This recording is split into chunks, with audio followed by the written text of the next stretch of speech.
Et bah alors là, c'est déjà la surprise Marvel de l'année.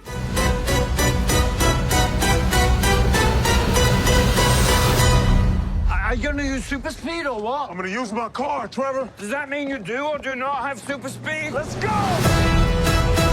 Bonjour à tous, et bah écoutez, j'espère que vous allez bien une seconde fois, parce que oui, on s'est retrouvé un petit peu plus tôt ce mercredi pour parler de Reconnu Coupable, qui est sorti au cinéma. Et cette fois-ci, on ne va pas parler ciné, mais de série, avec la nouvelle série du MCU, Wonder Man, qu'on n'attendait pas forcément des masses, hein, c'est vrai, et on va en reparler bien sûr en début de vidéo. Donc, Wonder Man, qu'est-ce que ça donne? Et bah c'est parti, on en parle. Wonder Man est disponible sur Disney+, et composé de 8 épisodes. Simon Williams est un acteur hollywoodien en devenir qui peine à lancer sa carrière. Lors d'une rencontre fortuite avec Trevor Slattery, un comédien dont les plus grands rôles semblent désormais derrière lui, Simon apprend que le remake du film de super-héros Wonder Man est en préparation. Et bah ouais, comme beaucoup de personnes j'imagine, j'avais pas forcément d'attente au niveau de cette série, parce que bon, Wonder Man, Balek, on se dit que c'est encore une série Marvel sur un personnage dont on se fout complètement. On se dit qu'on va rajouter Trevor pour la petite touche fanservice et qu'on sait pas quoi faire de ce personnage depuis tout ce temps.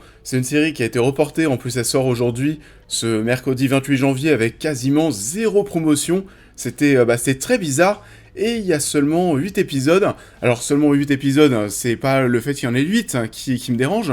Ce qui est étonnant, c'est que ces 8 épisodes sont diffusés tous là d'un coup, alors que généralement Disney+, c'est généralement des épisodes semaine après semaine. Là, bah non, on a tout diffusé comme si on souhaitait s'en débarrasser, et en fait, de manière surprenante, Wonder Man, c'était plutôt cool. Et je vais même aller encore plus loin, ça fait partie, je pense, des meilleures séries du MCU, derrière les premières, vous savez, WandaVision, Loki, Falcon et le Soldat d'hiver, etc. Ça nous est vendu comme une mini-série en 8 épisodes, mais bon, quand tu vois la fin, tu te dis qu'on pourrait avoir, une saison 2, et j'espère qu'on l'aura. Et je vais vous dire, je trouve même que c'était cohérent, cool et compréhensible d'avoir tout sorti d'un coup, ces 8 épisodes qui sont pas longs, ça dure 30-35 minutes, sachant que vous savez, à chaque fois dans les séries Marvel, il y a quand même 5 minutes de générique, il y a un épisode même qui dure 25 minutes, donc 25 minutes, moins les 5 minutes de générique, bon bah ça fait 20 minutes. On est du coup face à des petits épisodes qui s'enchaînent très bien, c'est un petit bonbon du MCU auquel on a le droit, avec d'ailleurs le retour du logo Spotlight qu'on n'avait pas vu, il me semble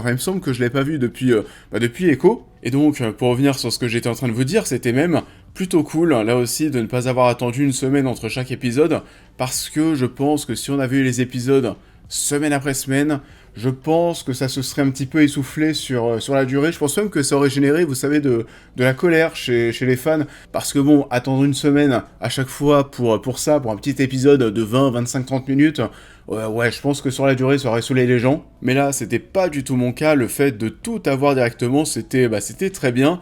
Et on regarde ça, finalement, vous savez, comme un gros film qui dure 3h30, 3h45 en gros.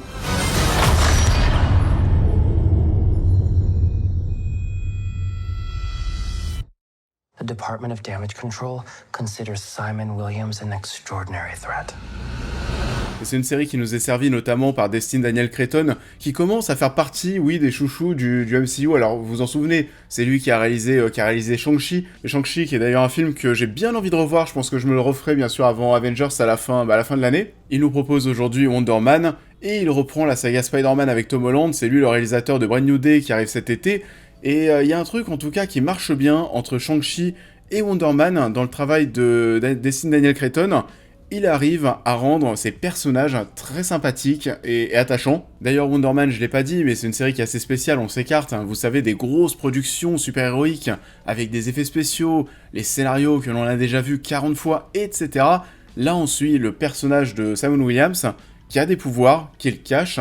Il cache ses pouvoirs pour réussir à devenir acteur, parce que les gens qui ont des super-pouvoirs n'ont pas le droit de devenir acteur, et on est du coup dans une plongée dans les coulisses d'Hollywood, où l'on suit ce personnage qui veut devenir acteur, et qui va rencontrer Trevor qui lui souhaite donner un nouvel élan à sa carrière. Et alors là aussi, entre les deux, je m'y attendais pas, mais ça fonctionne super bien, il y a vraiment une très belle alchimie entre les deux. On suit une vraie bromance qui se met en place. c'est drôle, c'est même émouvant quand on pense notamment à la fin de l'épisode 7. En fait, c'est là que tu te rends compte que on s'est déjà attaché à ces deux personnages et à leur relation. Et c'était vraiment plutôt bon, et en plus ça permet de continuer d'offrir une rédemption au personnage de Trevor, parce que bon, on s'en souvient, avec Iron Man 3, là c'était vraiment la giga déception. Je me souviens lorsque j'avais été voir Iron Man 3 au cinéma en 2013, qu'est-ce que j'avais été déçu quand je me suis rendu compte en fait que le mandarin c'était un acteur, c'était un clown. Et finalement, le fait qu'on continue, qu'on prolonge ce délire, et ça permet de mieux faire passer la pilule. Ça fait des années, de toute façon, qu'on veut faire corriger ça. Il y a eu un court-métrage, Longue vie au roi. Ensuite, Trevor est apparu dans Shang-Chi, là, dans Wonder Man. C'est déjà, en fait, la 4e apparition de l'acteur dans le MCU, mine de rien. Ça partait d'une mauvaise blague, et on essaye d'en faire un truc plutôt utile par la suite. En tout cas, plus utile. I need to be in this movie. Zah! I was born to play this character. Acting is the sum of everything you've experienced. Et on est dans une histoire qui est très méta, on est dans l'univers du MCU, on parle de plein de choses et des héros qui existent dans l'univers, on a aussi d'ailleurs Damage Control qui est présent. Il y a des clins d'œil à certains films, à un moment on a d'ailleurs Trevor qui dit qu'il ne boit plus depuis 13 ans, on est aujourd'hui en 2026, Iron Man 3 c'était en 2013, donc en gros la dernière fois que Trevor a bu c'était lorsqu'on l'a vu dans Iron Man 3, puis après on comprend qu'il a commencé à se remettre petit à petit sur le droit chemin, en gros. Bon après, même si vous m'entendez, j'en dis beaucoup de bien depuis le début, c'est pas non plus The Studio, non plus, on parle d'une plongée dans les coulisses du cinéma, mais c'est pas aussi profond, c'est plus plan-plan, c'est moins impressionnant bien sûr en termes de réalisation, il n'y a pas de gros guests durant tous les épisodes, même s'il y en a 2-3 qui viennent jouer leur propre rôle, mais peu de personnes pour moi vont les reconnaître vu la cible de la série j'imagine. Il y a quand même quelques thématiques qui vont être traitées, le stress de réussir à devenir acteur, l'importance d'être appelé pour un casting, le mépris et l'inquiétude de ta famille quand tu souhaites être acteur et que pendant ce temps, tu ne gagnes pas forcément d'argent. Ça va aussi parler d'images sur les réseaux sociaux, etc.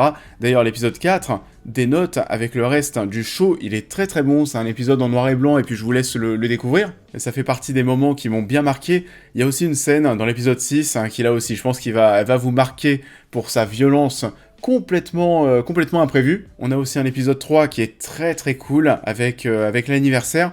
Et donc, oui, même si ça va parler de tout ça, globalement, c'est quand même une série sur un duo qui rêve d'un monde où ils seront des acteurs reconnus. C'est moins gras et bien plus doux finalement comme série pour une série de super-héros, et ça fait du bien. Amazing!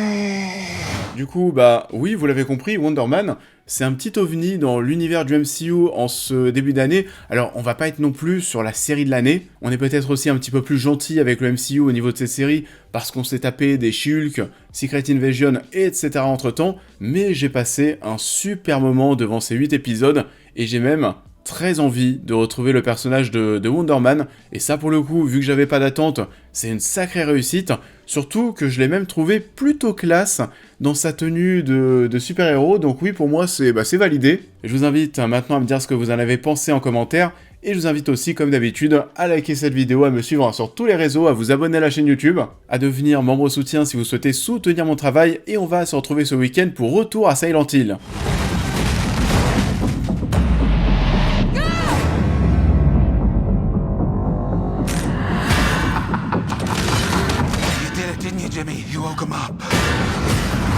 Et à ça, les premiers retours sont pas très très bons pour ce Retour à Silent Hill, donc je vois le film en avant-première en cette fin de semaine. Je pense qu'on va enchaîner directement et qu'on va en parler sur la chaîne. Et je sais pas si ici il y a des très très gros fans de Silent Hill, mais j'espère que vous serez pas trop déçus. Encore une fois, les retours sont pas bons, voilà, on va voir ce que ça va donner. En tout cas, d'ici là, je vous souhaite à tous une très belle continuité de semaine et je vous dis à très vite.